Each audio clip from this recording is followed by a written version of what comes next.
moun Guadeloupe, c'est moun qui fête aux abîmes sur le territoire guadeloupéen. C'est moun Petit-Bourg. Mes parents sont de Petit-Bourg, originaires d'un petit coin bien caché de Petit-Bourg que je ne nommerai pas pour le garder secret et qui est très cher à mon cœur.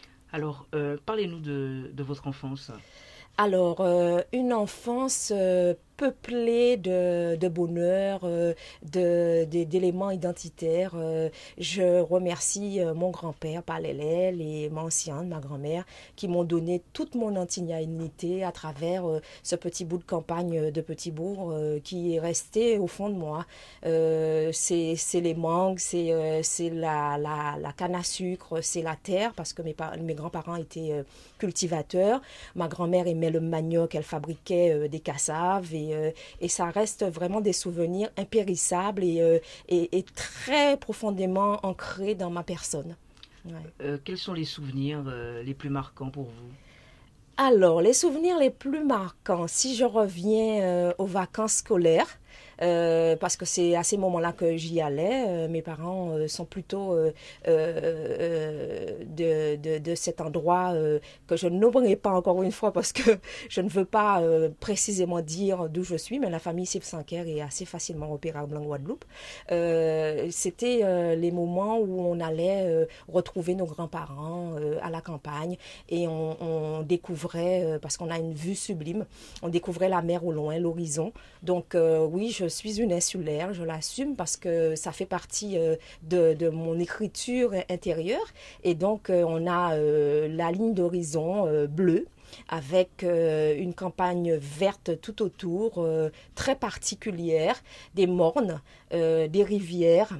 Et puis la montagne derrière avec une nature verdoyante, des odeurs, des senteurs, la banane, le Noël avec les groseilles, le pois d'Angole bien sûr, et puis des souvenirs beaucoup plus imprécis, mais qui reste présent dans les visages, les regards, mon aïeul que j'ai connu, mon Loulouse, et puis mes tantes, ces approches caraïbes, parce qu'on se demandait pourquoi elle avait des cheveux longs, elle avait la peau très noire, mon grand-père qui parlait pas beaucoup, mais qui exprimait beaucoup de choses dans ses sourires. Oui, c'est tout ça la Guadeloupe. Vos grands-parents ont l'air de tenir une place importante dans votre vie. Oui, en fait, quand j'y pense vraiment, je me dis qu'ils ne m'ont jamais quittée. Ça fait partie des choses qui sont inscrites. Hein.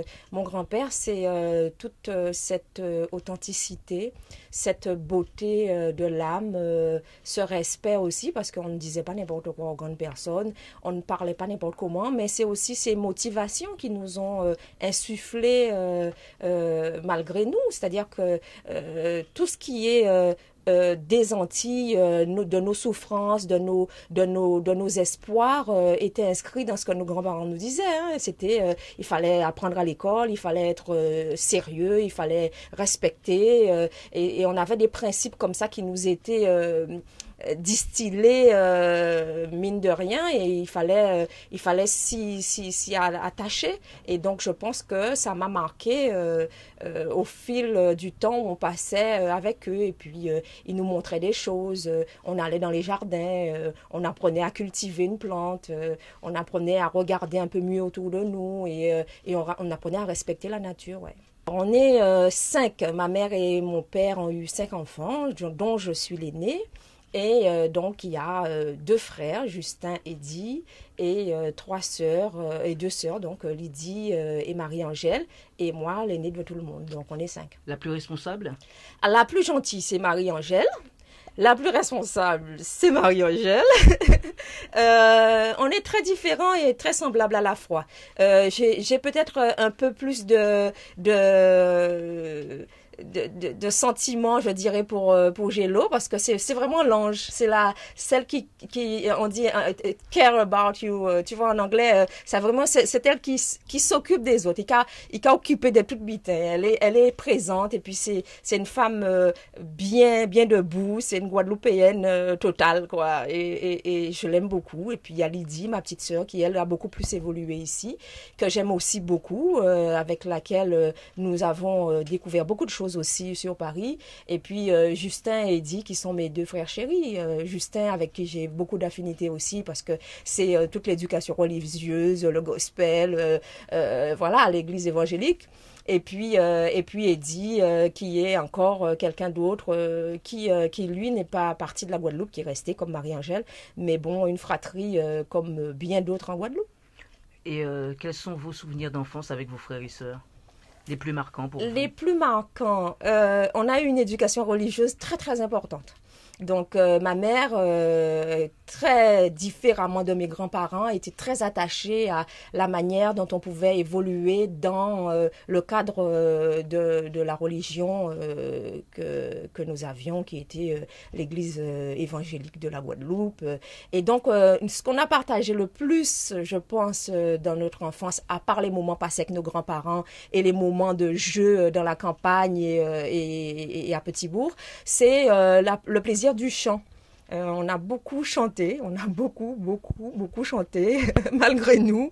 On a passé beaucoup de temps dans ces moments de prière, tu sais, de rituels religieux.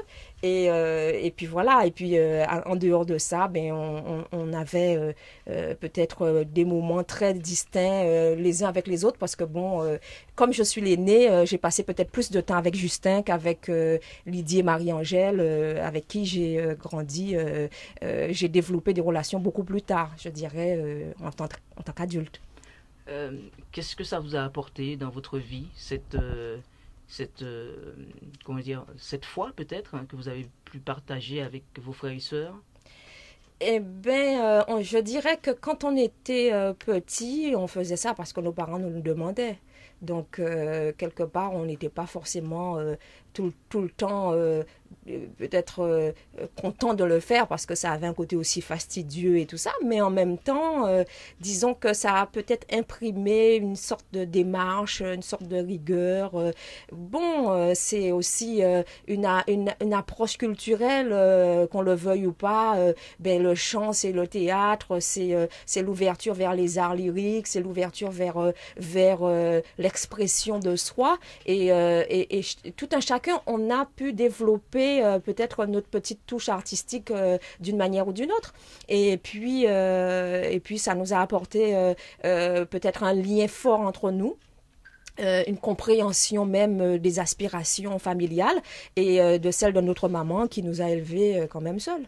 Donc l'amour et l'envie de lui faire plaisir aussi, je pense. Ouais. Alors maman, c'est la douceur, hein. C'est les bonnes choses, parce que bon, elle aimait bien faire des pâtisseries, elle aimait bien nous gâter. Je pense que le fait qu'elle travaillait énormément et qu'elle n'avait pas beaucoup de temps à nous consacrer en dehors de son temps de travail, quand elle avait du temps, c'était vraiment que pour les bonnes choses, pour le rire, pour la douceur, pour les bonnes blagues, le chant. C'était ça vraiment les meilleurs moments avec elle. Et puis elle partageait avec moi quelque chose de très particulier, parce que comme j'étais déjà très manuelle, elle m'apprenait la couture, comment faire du tricot, du crochet, la broderie, parce qu'elle aimait beaucoup la broderie très fine, celle qu'on pratique à Vieux-Fort. Et puis, évidemment, tout ce qui concernait de manière de près ou de loin le spirituel, je veux dire, la réflexion philosophique, entre guillemets, voir les choses pas toujours comme on nous les montre, mais aussi réfléchir, penser, voir au-delà des choses. Ça, elle nous a bien appris ça. Toute une enfance donc à Petit-Bourg. L'adolescence se passe comment? Alors, l'adolescence, c'est Pointe-à-Pitre. C'est Pointe-à-Pitre, c'est la ville. Malheureusement, comme beaucoup de familles, mes parents ont divorcé. Donc, ma mère s'est séparée de mon père et on a quitté Petit-Bourg. Et on s'est installé à Pointe-à-Pitre. Et donc, l'adolescence, pour moi, rime avec la place de la Victoire, le collège de Dubouchage. Ça rime avec le carnaval, la découverte du centre des arts.